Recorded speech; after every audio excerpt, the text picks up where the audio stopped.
안녕하세요. 뉴스라이브 1대 앵커 홍지송입니다. 뉴스라이브가 3주년을 맞이했다고 해서 제가 이렇게 카메라를 켜게 되었는데요.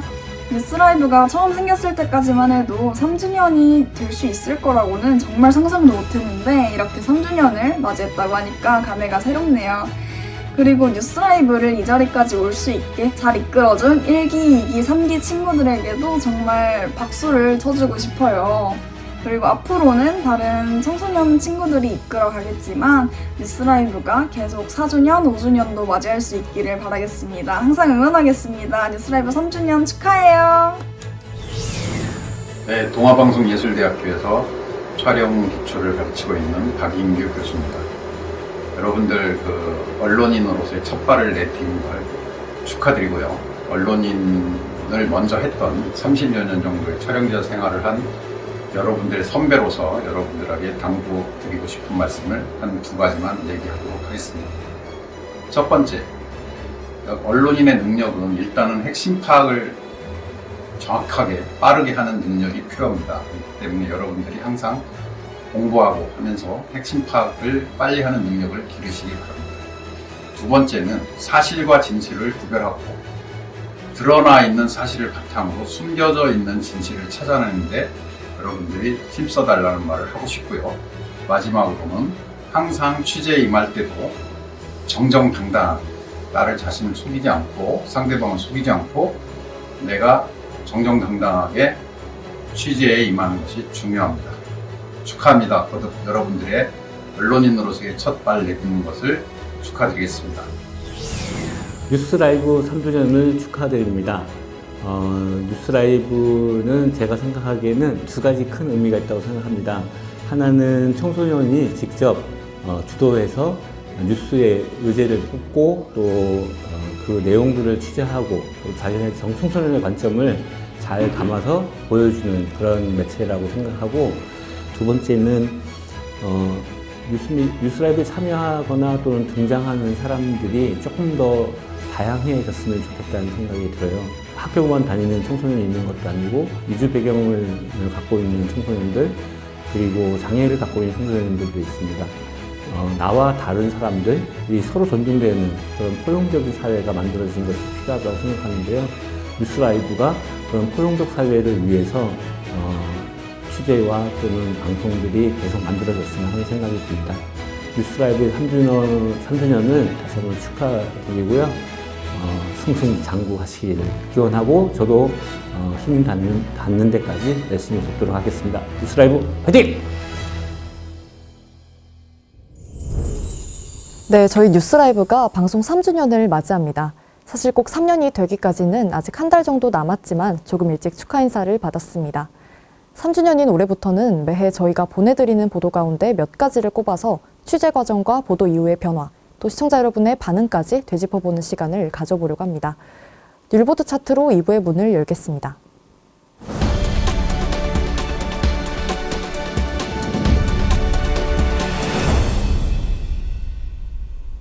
눈치채셨겠죠? 뉴스라이브와 빌보드 차트를 합쳐놓은 제목입니다. 올해는 시청자 여러분께서 가장 많은 관심을 주신 뉴스 3개를 되돌아봅니다. 첫 번째 기사부터 바로 만나보시죠.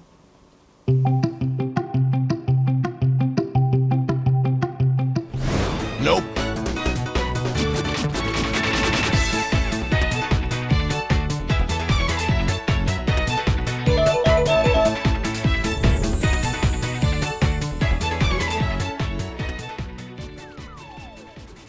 메타버스 문화를 취재한 안소빈 PD가 나와 있습니다. 당시 기사부터 다시 한번 봐야 할 텐데 안 PD가 직접 소개해 주시죠. 메타버스라는 단어, 재작년까지만 해도 생소했는데 이제는 익숙한 단어가 됐습니다. 단어만 익숙해진 게 아니라 그 쓰임도 더 다양해지고 있는데요. 아이돌 가수의 데뷔부터 대학교 입학식 같은 행사도 메타버스에서 열렸습니다. 지난 3월 보도입니다. 그래픽으로 이뤄진 공간 속 머리 위에 학과 이름이 적힌 아바타들이 보입니다. 얼핏 보면 게임 같지만 이곳은 메타버스 입학식이 열리는 현장입니다. 대학생이 된 이들은 가상 공간에서 다른 신입생들의 아바타와 상호작용을 하며 대학생활의 첫 발을 뗐습니다. 다른 학우나 동기분들이랑 어느 정도 그래도 같이 붙어있는 느낌들하고 서로 소통할 수도 있고 입학식에 왔구나라는 느낌을 받을 수 있어서 되게 새롭고 재밌는 경험이었던 것 같습니다. 메타버스란 가상을 뜻하는 메타와 공간을 뜻하는 유니버스의 합성어로 경제적이거나 사회적인 상호작용을 할 수 있는 가상 공간의 플랫폼을 일컫습니다. 코로나19 탓에 대면 행사가 줄면서 사람들에게 주목받기 시작하는 메타버스는 이제 4차 산업혁명의 상징이 되어 익숙한 개념이 됐습니다. 메타버스 입학식은 물론 대선 후보의 공약 발표도 가상세계에서 이뤄졌고, 메타버스 안에서 시청자와 쌍방소통하는 걸 내용으로 하는 인터넷 방송도 인기를 끌고 있습니다. 여기서 아이돌 가수가 데뷔하기도 합니다. 가상현실 소프트웨어를 기반으로 아예 메타버스 공간을 주무대로 삼는 이세계 아이돌입니다. 이들은 기획사, 녹음실, 연습실 등의 활동 장소를 모두 가상 공간에 구현해놓고 팬들과 함께하는 행사 역시 가상 공간에서 개최하며 그룹 결성부터 데뷔, 활동까지 모든 과정을 메타버스에서 진행했습니다. 아바타를 통해서 저를 더 뭔가 표현할 수 있는 걸 갖고 더 시너지도 더 나는 것 같고 뻔뻔하게 할 수 있어서 오히려 재밌는 것 같아요. 지난 11일 발매된 이세계 아이돌의 새 음원은 음원 차트 36위를 기록, 뮤직비디오 조회수 150만 회를 넘기는 등 현실 세계 아이돌에 밀리지 않는 행보를 보이고 있습니다. 코로나 확산 이후 현실 세계의 대체제로 여겨지던 메타버스. 이제는 그 안에서 새로운 경험과 즐거움이 만들어지고 있습니다. 뉴스라이브 안주현입니다. 안소빈 PD와 조금 더 자세한 이야기 나눠보겠습니다. 해당 아이템 어떻게 만들게 되었나요? 아무래도 코로나의 영향이 가장 컸습니다. 당시 코로나로 인한 팬데믹 기간이 길어지면서 비대면 행사의 비중이 높아졌고 그중 메타버스가 특히 각광받았습니다.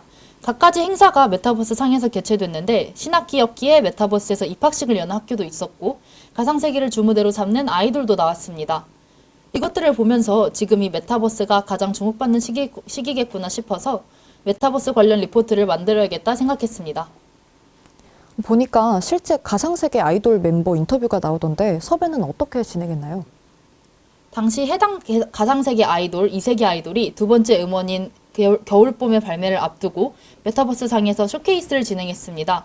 거창한 쇼케이스는 아니고 일부 팬들을 기자처럼 초청해 이세계 아이돌에게 궁금한 것을 질문하는 팬서비스 형식의 행사였는데 이때 기자로 해당 쇼케이스에 참석하게 됐었고 직접 인터뷰를 할 수 있었습니다. 메타버스 쇼케이스에 참석하면서 기억에 남았던 일이나 심정은 어땠나요? 메타버스 상에서 손을 들면 사회자가 지목하여 차례로 질문할 기회를 받는 시기였는데 이때 제가 아무리 손을 들어도 저를 지목하지 않아 마음이 조급해져서 이러다 질문도 못하고 끝나는 건 아닌가 걱정됐던 게 가장 기억에 남습니다. 다행히 막바지쯤에 지목받아 질문을 할 수 있었고 크게 긴장하지 않고 인터뷰를 진행했습니다. 메타버스라는 환경의 특성상 직접 마주하는 건 아니다 보니 소통에 문제가 있을까 목소리 조절에 가장 신경을 쓰느라 그리 긴장하진 않았는데 지금 생각해보니까 당시 쇼케이스 시청자가 약 3만여 명 정도였는데 떨지 않은 게 오히려 신기하다는 생각도 듭니다. 혹시 이 리포트에 대해서 이세계 아이돌 멤버나 그 팬들의 반응은 어땠나요? 멤버들 모두의 반응은 따로 확인하지 못했지만 한 멤버는 개쩐다라는 짧고 굵직한 댓글을 남겨주기도 하고 조용히 좋아요를 남겨주시는 멤버도 있었습니다. 또 이세계 아이돌의 프로듀서를 맡고 있는 스트리머 우악굿은 인터뷰를 언제 따로 딴 거냐며 신기하기도 했습니다. 그 외 팬들은 해당 쇼케이스 내용 중 일부가 진짜 보도된 것이 신기하다는 등의 긍정의 댓글을 다수 달기도 했습니다. 그런데 이 메타버스라는 게 사실 저도 좀 생소한데 일반인들이 다가가기에는 아직 좀 어려운 개념이 아닌가요? 메타버스를 너무 어렵게 생각할 필요는 없고 오히려 쉽게 다가갈 수 있는 개념입니다. 게임과 혼동하시는 분들도 많은데 오락거리가 아니라 SNS와 같이 타인과 상호작용할 수 있는 플랫폼이라 생각하면 됩니다. 메타버스는 그 플랫폼이 가상세계인 셈인 겁니다. 특히 올해 들어서 VR기기와 같은 관련 장비 그리고 관련 소프트웨어도 사용자 친화적으로 바뀌고 있으며 다들 가지고 있는 스마트폰만으로도 메타버스를 활용하는 것이 가능합니다. 앞서 저희가 얘기한 이세계 아이돌과 그 팬들도 모두 일반인으로 시작했지만 개개인이 메타버스를 적극 활용하고 공부하며 활동을 이어가고 있습니다. 잠시 관련 인터뷰를 하나 보여드리겠습니다. 처음에 걷는 것조차 너무 힘들어서 어떻게 걷는 방법을 몰랐는데 이제 첫 걸음을 떼고 이제 걸을 수 있게 되고 막 움직이니까 네, 이제 불편함은 전혀 없는데 오히려 전보다는 더 많은 불편함이 없이 사용할 수 있지 않을까 하는 생각이 들었습니다. 네. 약 9개월 전 쇼케이스 당시 이세계 아이돌 멤버의 인터뷰입니다. 당시에 불편한 점도 없고 앞으로가 기대된다는 말을 남겼는데 그에 부응하듯 올해 온라인 콘서트와 같이 더욱더 다양한 이벤트와 발전된 기술로 팬들을 만나기도 했습니다. 그렇다면 메타버스 관련 사례는 또 뭐가 있나요? 올해 메타버스 사용 범주는 예년에 비해 훨씬 높아졌습니다. 방송 연예계에서는 아바타 싱어, 소녀 리버스와 같이 실제 가수, 걸그룹 가수들이 가상인간, 즉 아바타를 쓰고 경연하는 서바이벌 프로그램이 등장했습니다. 또 걸그룹 블랙핑크는 메타버스 상에서 가수와 팬의 아바타를 활용한 사인회를 열거나 모두들 잘 아는 편의점 CU는 메타버스 한강맵에 점포를 오픈하여 홍보에 이용하는 등 각종 마케팅 분야에서도 메타버스가 사용됐습니다. 또 올해 급부상한 리얼리티 연어 프로그램 흥행에 힘입어 메타버스 상에 거주하며 연인을 찾는 컨셉의 인터넷 방송 연애 프로그램이 등장하기도 했습니다. 앞서 말씀드린 사례가 현실 세계에서 메타버스로 확장이 된 사례라면 반대로 메타버스에서 현실로 확장된 사례도 있습니다. 조금 전 말씀드린 이세계 아이돌은 가상세계가 주 무대지만 멤버의 생일 혹은 데뷔 등 특별한 날이 다가오면 그날을 기념해 현실 세계에서 이벤트를 진행하기도 합니다. 지난 10월에 이세계 아이돌 멤버 징버거의 생일을 축하하며 서울 신촌역에 축하 광고를 게재했는데요. 이 광고에는 멤버의 사진, 유튜브 채널로 이어지는 QR코드, 그리고 팬들의 축하 메시지를 담아 팬들은 직접 찾아와서 지나가는 행인들은 우연히 그 광고를 접할 수 있었습니다. 관련 인터뷰 한번 보고 오시죠.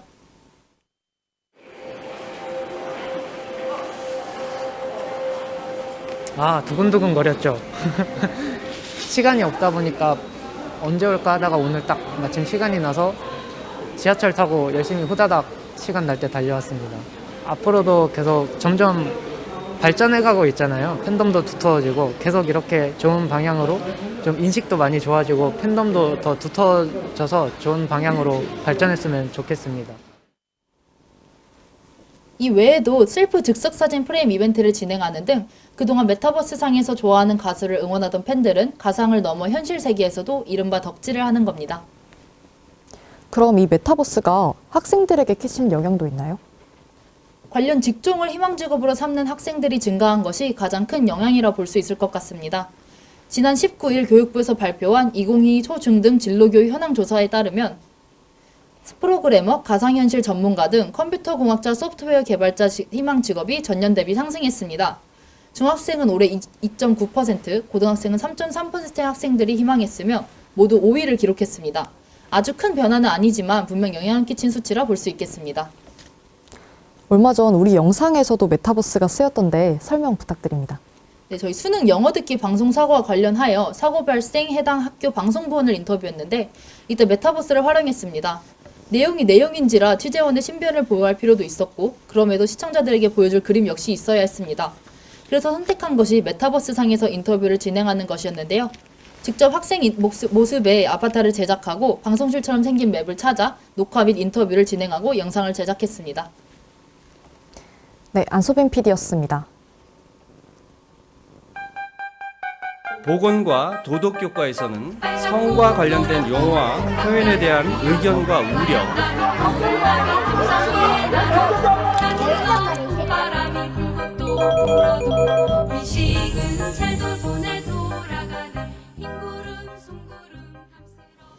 다음 기사 만나보겠습니다. 저희 뉴스라이브가 가장 많은 댓글을 받은 기사죠. 현장에 다녀왔던 안주영 기자가 나와 있습니다. 역시 기사를 다시 한번 보고 이야기 나눠보죠. 안주영 기자 소개 부탁드립니다. 이번 2022 개정교육과정을 앞두고 여러 차례 공청회가 열렸습니다. 공청회란 국가나 지방자치단체, 기관이 결정을 내리기 전 국민의 의견을 공개적으로 듣는 자리인데요. 하지만 현장에서 오간 건 합리적인 토론이 아닌 고성과 막말 그리고 폭력이었습니다. 지난 9월 보도입니다. 교육과정 개정 첫 공청회가 열린 어제 무대 앞에서 토론자가 발제를 이어가는데 느닷없이 방청석에서 고성이 날아듭니다. 뻔하냐 국민을 모두가 지금 개대주라는 거야? 발제자는 이내 말문이 막혀버립니다. 사건의 발단은 며칠 전으로 거슬러 올라갑니다. 새 교육과정 도덕교과 시안에 대해 성평등이란 단어를 양성평등으로 고쳐달라는 요구가 일부 시민들로부터 나왔는데 이 요구가 이번 시안에 반영되지 않자 이에 반발한 몇몇 시민들이 어제 공청회장 앞으로 모여 기습 집회를 벌였습니다. 불법 집회입니다. 네, 그러니까 실내로 들어가시면 돼서. 곧 이들이 공청회장 안으로 들어왔고 연구 책임자가 상황을 정리하면서 분위기가 잠시 잦아드는가 했습니다. 도덕 교육의 핵심적인 목표 중에 하나는 시민윤리의 정립이고 시민윤리의 핵심은 자신과 다른 의견을 듣는 것이기 때문에. 하지만 거기까지였습니다. 이들의 관심받기 주제가 나오자 딴지를 걸고 그래서 이제 그 부분에 대한 보완이 좀 필요하지 않을까 이제 그런 생각. 공청회는 언제 시작합니까? 네? 공청회 언제 시작합니까? 서울이 성평등입니까? 그래서 성평등 좀 확실히 얘기 좀 해주세요. 자신과 다른 의견에는 야유를 퍼붓고 병에 대한 다양한 모습이 있다는 거예요.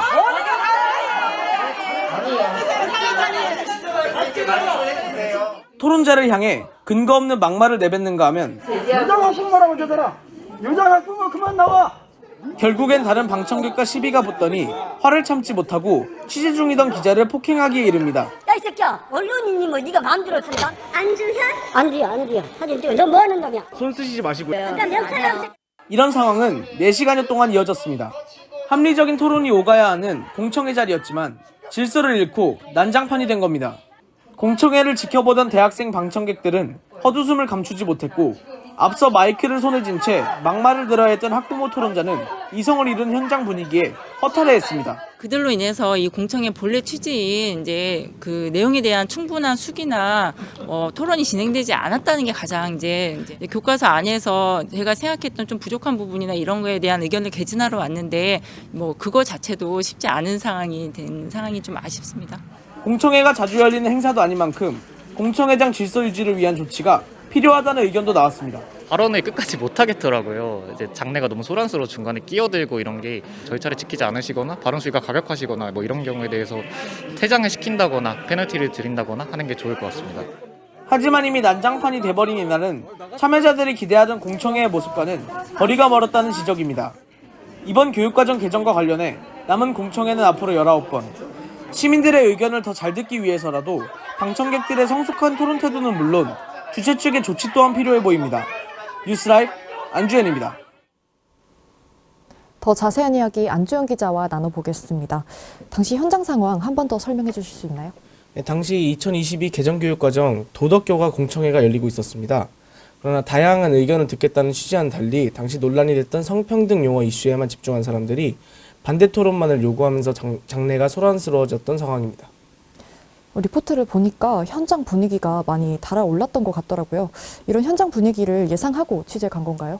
사실 예상하지 못했습니다. 다만 논쟁이 있다. 그 정도만 생각을 하면서 다양한 이야기가 나오겠거니 생각해서 갔는데 입구에서 피켓을 들고 집회를 하던 인원들이 공청회장 내부로 들어오면서 상황이 심상치 않음을 느꼈습니다. 어떤 부분에서 논쟁이 오갔던 건가요? 우선 이날 가장 큰 이슈는 도덕교과의 성평등 표현 논란입니다.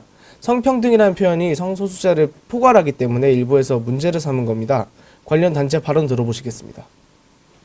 그다음에 이제 동성애가 괜찮고 아무 문제 없고 정말 옹호 미화 그 내용이 이 안에 다 들어있기 때문에 이게 지금 논란이 되는 상황인데 그대로 찬성 쪽만, 옹호 쪽만, 미화 쪽만 들어가 버리고 반대할 자유도 없이 이렇게 되는 걸 저희들은 반대해요. 논쟁이 심한 거는 한쪽 입장만 하면 안 되잖아요. 양쪽 입장을 다 넣던지 아니면 둘 다 빼던지. 그럼 다른 과목 공청회는 어땠나요? 도덕교과를 제외하고도 성평등 용어 논란이 불거진 보건교과 그리고 자유민주주의 용어를 두고 논쟁이 벌어진 사회교과 등 논쟁이 붙은 과목들의 공청회장에서 비슷한 상황이 벌어지기도 했습니다. 교육과정 개정 때마다 논쟁이 있어 왔죠? 그간 교육과정 개정 때마다 크고 작은 논란들이 있었습니다. 이번에 있었던 자유민주주의 표현 용어 논란 관련도 이명박 정부 당시 2009년 개정 교육과정 당시에도 논란이 됐습니다. 이외에도 매 개정 때마다 과목 비중이라든지 아니면 문이과 통합 이런 사안 등을 놓고 항상 논쟁이 있어 왔습니다. 이후에 안주현 기자는 국정감사 때 국회를 출입한 것으로 알고 있습니다. 국감장에서도 교육과정 얘기가 나왔죠? 우선 국민의힘 정경희 의원이 성평등 이슈에 대해서 발언을 했습니다. 들어보시겠습니다.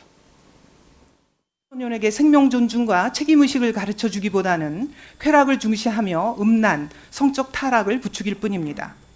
이 상태로라면 우리 아이들이 동성애를 즐기는 성인들과 난교를 한다고 해도 학교에서는 성적 자기결정권이니 존중해야 된다고 가르치게 됩니다. 오승걸 실장, 소아성애하고 다자성애 내용이 들어가 있는 거예요, 없는 거예요? 소아성애라든지 다자성애라는 직접적인 단어를 사용된 그러한 표현은 있지 않고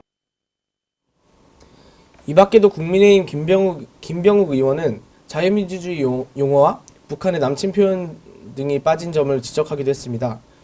야당 쪽에서는 공청회가 일부 세력의 난동으로 취지를 잃었다고 주장하기도 했습니다. 해당 발언으로 인해서 어떤 비판이 있었나요? 성소수자 단체를 비롯한 여러 단체들은 정 의원의 발언을 놓고 혐오 발언이다. 교육과정 시한 연구진과 관련 교과의 교사들을 모독하는 발언이라고 비판했습니다. 성소수자 단체인 행동하는 성소수자 인권연대는 취재진에게 정경희 의원은 포괄적 성교육의 내용도 전혀 모른 채 전형적인 성소수자 차별 혐오 선동 세력의 논리를 그대로 답습하고 있다며 교육과정에서 포괄적인 성교육을 도입해 성소수자에게 올바르고 정확한 내용을 가르쳐야 한다고 밝혔습니다. 우리 뉴스라이브 리포트에 다양한 댓글들이 달리고 있습니다. 어떻게 보고 있습니까? 사실 저희가 그분들에 대해서 맞다 틀리다라고 하는 건 아닙니다. 각자의 의견이 있는 것이지만 제 기사의 의도는 의견이 옳고 그름을 따지자는 게 아닙니다. 의견을 내는 건 좋지만 그렇게 의견을 분출하시면 어느 누구도 들어줄 수가 없습니다. 조금 더 상대방을 존중하면서 그리고 공청회의 뜻을 생각하면서 의견을 분출이 아닌 표현을 해주시면 좋겠다라는 점을 이해해 주시면 좋겠습니다. 네, 안주현 기자였습니다. 저 각자 자기 내용을 써오라고 요구를 받았습니다. 네, 제가 읽어봐가지고 이거를 알려주기도 합니다. 학생부 입력과 정정은 오로지 담당 교사만이 할 수 있습니다. 학생이나 학부모로부터 내용을 받아서 입력하는 것은 허위사실 기재입니다. 맞습니까? 네.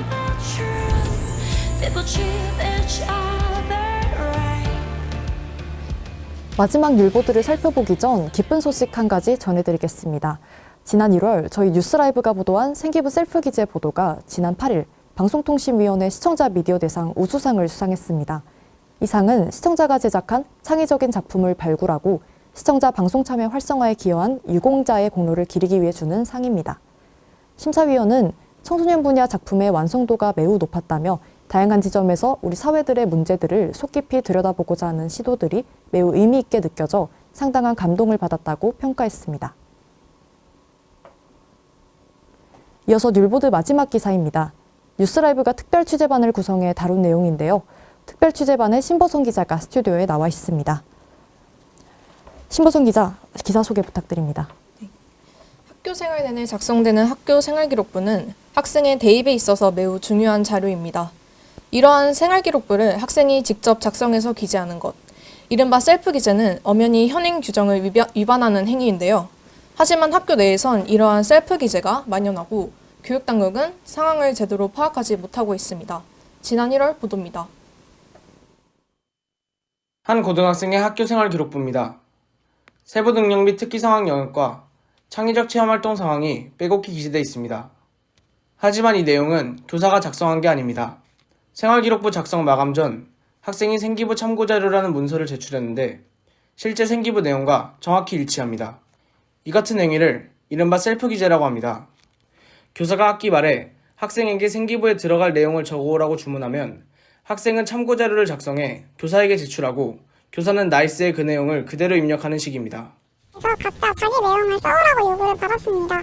생활기록부에 그대로 들어가니까 자기가 대학에 어필하고 싶은 부분을 강조해서 쓰라고 선생님들께서 말씀하셨습니다. 교육부와 시도교육청이 내놓은 학교 생활기록부 기재 요령은 생기부 서술형 항목에 기재될 내용을 학생에게 작성하여 제출하도록 하는 행위를 특히 금지한다고 명시하고 있습니다. 그런데도 셀프 기재는 학교 현장에서 공공연하게 이루어지고 있습니다. 대입에 유리한 내용을 써오라고 하면서 실제 생활기록부에 기재되는 문장과 유사하게 작성하도록 종용한 교사도 있었고 바로 생기부에 그냥 복사해서 붙여넣기 할 거라고 해서 선생님 입장에서 하는 말투로 쓰라고 요구를 받았고요. 뭐뭐 했음, 뭐뭐의 두각을 드러내는 학생임 이런 식으로 제3자 입장에서 문장을 쓰라고 요구받았습니다. 오탈자 정정을 학생에게 맡긴다면서 대부분의 내용이 입력 완료된 생기부를 학기가 끝나기도 전에 학생에게 보여준 학교도 있습니다.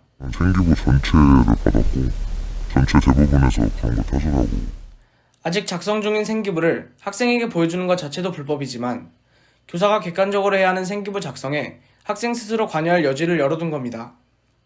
몇몇 학교 교사들은 취재진과 통화에서 참고자료를 받은 적이 있다고 밝혔습니다.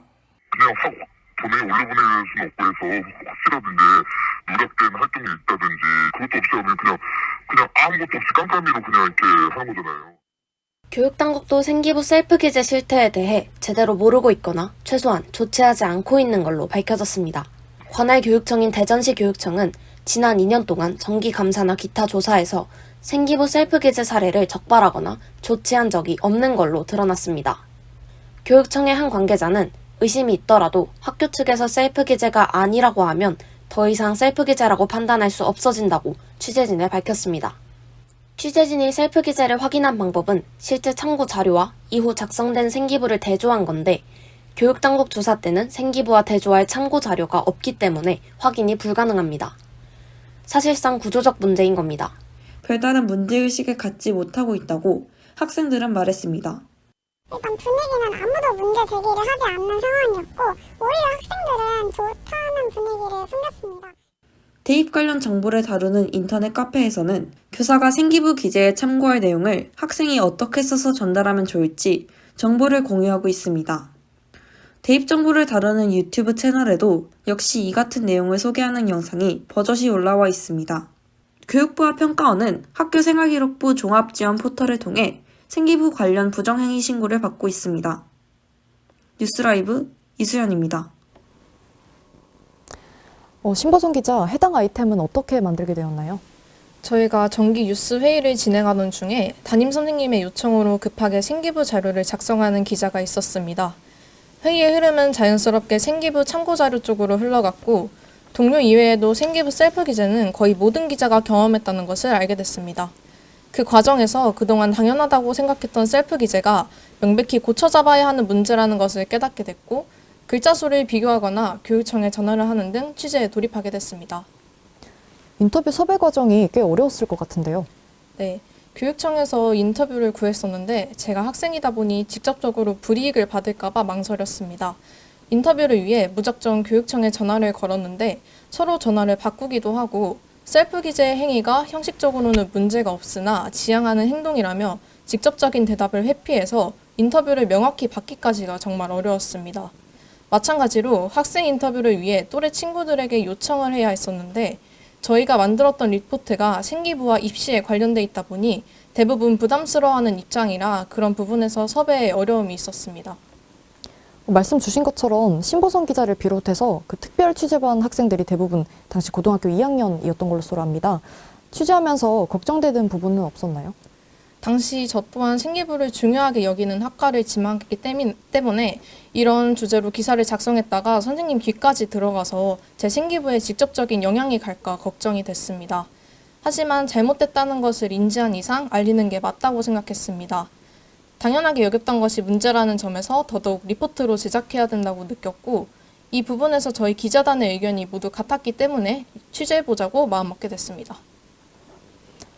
이 리포트 역시도 댓글에 여러 반응이 보였습니다. 보고 어떤 생각이 들었나요? 기사와 관련해 많은 댓글이 달렸는데 그중 불법이라고 선생님께 말씀드리면 네 생기부에는 한 줄이 적히는 거란다 라는 댓글이 기억에 남습니다. 생기부 셀프 기재가 잘못됐다는 것은 알지만 사실을 외면한 채 자신의 이득만을 위해 행동하는 사회를 마주하며 안타까움을 느꼈습니다. 잘못되었다는 것을 인지하더라도 각자의 이득을 위해 눈가리기를 하고 있다는 현실을 누군가는 바꿔야 한다고 생각합니다. 워낙 옛날부터 이어져 오던 문제였기에 단번에 고쳐지지는 않았을 것 같은데요. 네, 박순애 전 장관의 아들 생기부 수정 내용 반영으로 인한 생기부 첨삭 지도를 받은 것이 아니냐는 논란도 있었고 전교 1등은 교무실에서 생기부를 직접 쓴다는 등의 이슈도 기사화되고 있습니다. 과거부터 교육부는 생기부 셀프 기재를 막겠다며 적발 시 해당 교사에게 불이익을 주겠다고 말했지만 여전히 보이지 않는 곳에서 진행되곤 했습니다. 앞으로도 이어질 수 있는 악습관일 것 같다는 생각이 듭니다. 학생의 입장에서 자신이 유리한 방향으로 생기부를 적을 수 있고 선생님의 입장에서도 그대로 받아 적기만 할 수 있기 때문에 편리하기 때문입니다. 생기부 셀프 기재는 자신의 실제 활동 내역 등이 아닌 꾸며진 내용이기에 신빙성이 떨어집니다. 그래서 점차 대학은 수시 비중보다 정시 비중을 높이고 있습니다. 성적도 생기부도 중요하지만 학생 본인이 가진 잠재력과 꿈, 그리고 비전을 또 다른 방법으로 보여줄 방안이 필요하다고 생각합니다.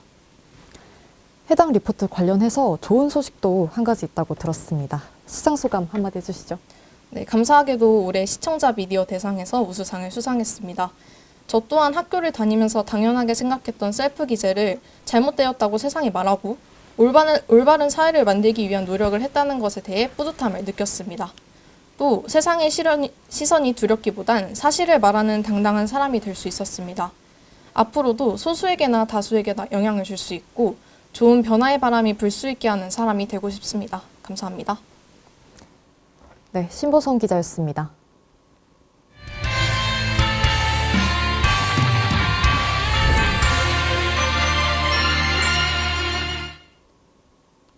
우리 사회와 저희 뉴스라이브의 한 해를 되돌아보는 2022 연말정산, 어느덧 마무리할 시간입니다. 마냥 좋은 소식만 있는 1년은 아니었는데요. 그럼에도 한 해 동안 다들 수고하셨다는 말씀 드리면서 저희는 이만 들어가 보겠습니다. 따뜻한 연말, 그리고 즐거운 새해 되시길 바랍니다. 시청해주신 여러분 고맙습니다.